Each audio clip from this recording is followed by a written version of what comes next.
Aujourd'hui, je voulais te présenter une personne incroyable que j'ai rencontrée hier qui s'appelle Fatima. Elle va nous montrer son parcours qui est simplement ahurissant.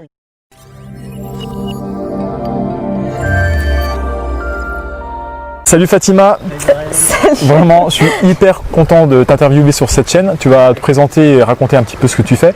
Parce que, pour être transparent, on s'est rencontrés hier soir et quand tu m'as expliqué ce que tu venais de faire sur les 4, 5, 6 derniers mois, je dit il faut absolument qu'on fasse une interview ensemble pour montrer aux gens que c'est possible et c'est pas une actrice, hein, on l'a pas payé, donc t'es une vraie personne. Ah oui, non mais là c'est sûr. Et on s'est rencontrés hier, donc c'est spontané. Pour tout vous raconter, on est au Maroc, à Marrakech, et donc voilà, t'es française, hein, t'habites à Lyon et tu as acheté beaucoup d'appartements ces derniers mois.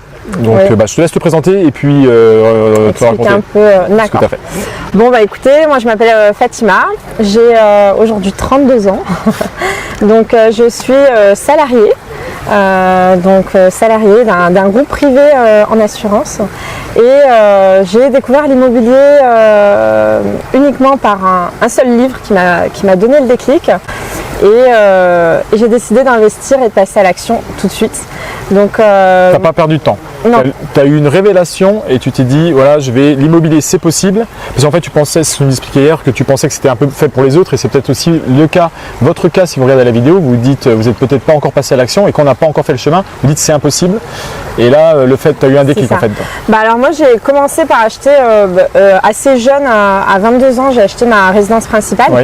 Puis après j'ai acheté un studio 2 ans après et ma stratégie à l'époque c'était, ce que je pensais qui était possible, c'était d'acheter un studio tous les 2 ans. Ce qui est déjà bien. Pour la personne lambda, acheter un studio tous les 2 ans, c'est déjà énorme. Tu fais ça sur 10 ans, monter à 5 studios, c'est déjà bien mieux que la plupart des Mais voilà, moi c'était, je me disais qu'en fait mon champ des possibles c'était que ça. Et à un moment donné j'ai eu le déclic, donc à la fin de ce livre, et je me suis dit bon allez, fonce. Donc j'ai fermé le livre, j'ai attendu, je venais juste d'avoir mon CDI, donc je l'ai lu au mois d'août ce livre-là. Donc là, attends, on va donner les dates. Nous sommes le 13 octobre 2019, parce que vous avez regardé la vidéo peut-être dans un an. 13 octobre 2019, et donc là tu parles de août 2018. Je parle de août 2018. Okay. Et le 26 août 2018, j'ai signé mon CDI. D'accord. C'était un peu pour moi le Saint Graal pour avoir les prêts, les prêts bancaires. Et du coup, dès que j'ai eu 3-4 fiches de paye, je me suis présentée aux banques. Je me suis présentée au début à un courtier qui m'a dit c'est impossible ce que tu me demandes, tu n'y arriveras jamais, ça n'existe pas. Et puis après, en fait, j'ai décidé de ne pas l'écouter. J'ai commencé à me mettre directement sur le bon coin quand j'ai vu les prix d'un immeuble. Je me suis dit mais ça peut être le prix d'un appartement. Donc je me suis mis sur le bon coin, Se Loger, enfin tous les sites qui existent. Et j'ai commencé à faire mes recherches là-dessus en février.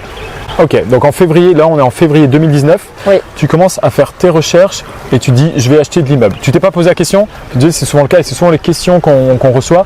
Est-ce que je commence par quoi, Jean? Est-ce que je vais partir sur un studio? Est-ce que je vais acheter une coloc? Est-ce que je vais acheter de la LCD? Est-ce que je vais acheter un immeuble? Donc souvent vous posez la question, pour toi c'était clair, tu t'es dit je vais... Moi dès que j'ai compris qu'on pouvait acheter un immeuble, parce que pour moi c'était impossible, je me suis dit allez, let's go, immeuble directement. Il faut comprendre que souvent le travail pour acheter un bien, un studio ou un immeuble de 10 lots, c'est quasiment le même parcours. Après ça, si on voit grand, on aura plus de bénéfices si on réussit l'opération. Par contre, on va se planter plus fort si on fait mal les choses. Donc tu te sentais en confiance, tu dis je vais chercher de l'immeuble directement. C'est ça. Donc là on est en février 2019, tu attaques les recherches. J'attaque les recherches, donc j'ai commencé mes recherches sur internet, mes calls tous les matins sur toutes les annonces et les visites quand je pouvais quoi. Mais c'était très rapide.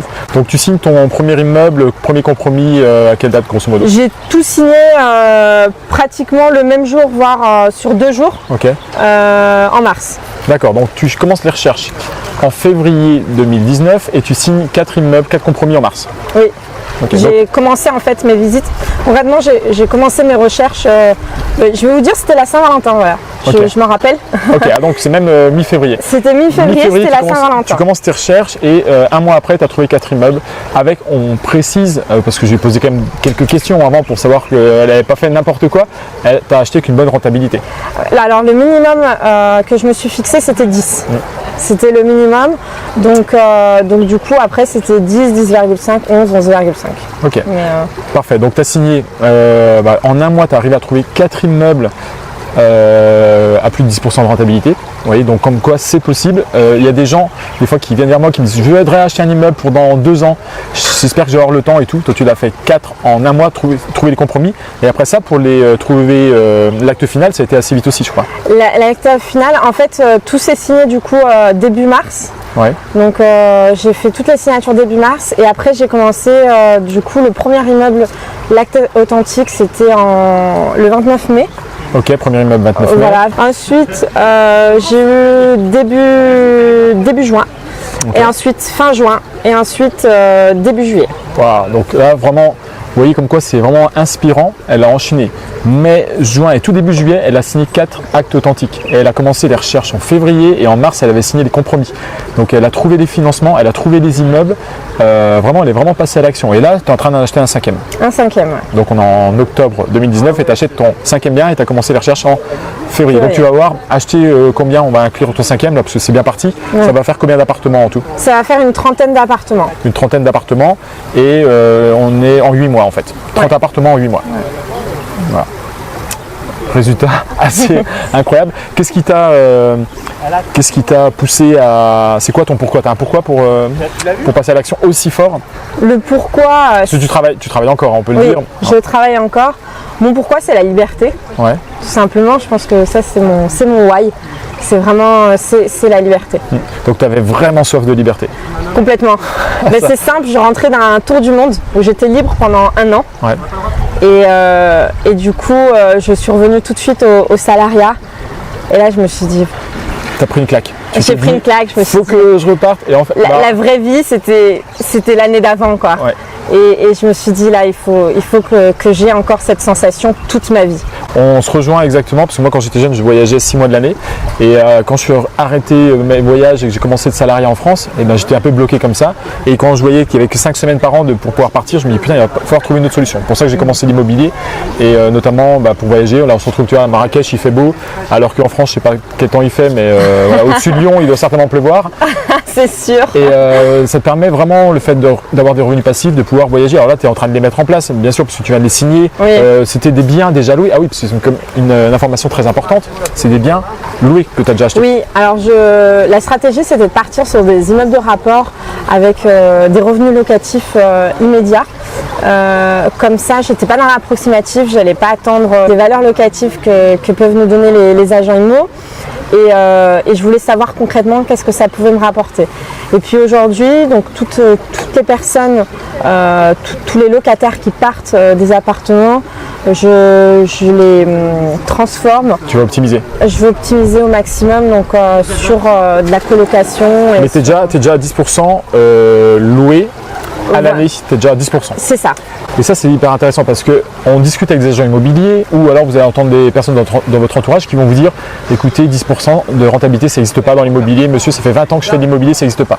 Et Fatima en est une preuve vivante. Elle est arrivée en un mois à trouver 4 immeubles qui sont à plus de 10%. Donc, elle a appliqué les bonnes méthodes et en tout cas, il n'y a pas de secret là-dedans. Il y a du passage à l'action et puis à un moment, avoir le déclic et puis vraiment accélérer fort pour atteindre des résultats. Et quand on a un gros why, quand on a un gros pourquoi, ça permet d'accélérer. Ça motive tous les jours. Alors, et donc là, ce que tu es en train de dire, c'est que tu as des locataires, genre une famille dans un appartement de, je sais pas, 70 mètres carrés qui va partir et tu vas en profiter pour l'optimiser en fonction des appartements, soit de la colocation, soit de la location courte durée. Soit de la location courte durée. Donc j'ai eu par exemple des studios qui se sont libérés, donc là ça va partir plutôt sur de la location courte durée parce que géographiquement ça s'y prête, c'est à côté d'une gare. C'est bien. Et puis après pour les appartements, forcément quand une famille loge dans un grand appartement, c'est pas la même valeur qu'une colocation. On divise. Ça fait un super effet de levier de faire une colocation quand on a plusieurs chambres. Complètement. Donc voilà, quelque chose à rajouter sur ton parcours? Moi, je voudrais juste dire que c'est possible. C'est possible. Enlevez-vous toutes les croyances limitantes que vous avez. Aujourd'hui, en fait, on peut le voir par mon expérience, par ton expérience, par les vécus des personnes. Peut-être pas les personnes autour de vous. Moi, dans mon entourage, personne n'investit. Tout à fait. Vraiment personne. Dans ma famille ou dans mon entourage proche, personne n'investit. Donc peut-être pas, mais renseignez-vous et vous allez voir qu'en fait un autre monde existe. Un monde caché. En fait, il y a on parlait encore il y a 10 minutes avant de tourner cette vidéo. On disait en fait il y a deux univers dans le monde. Il y a la face normale de tous les gens qu'on côtoie, qui sont dans le mode du salariat ou dans la vie normale entre guillemets, et toute la face cachée en fait des entrepreneurs, des investisseurs immobiliers, et qui est un superbe milieu.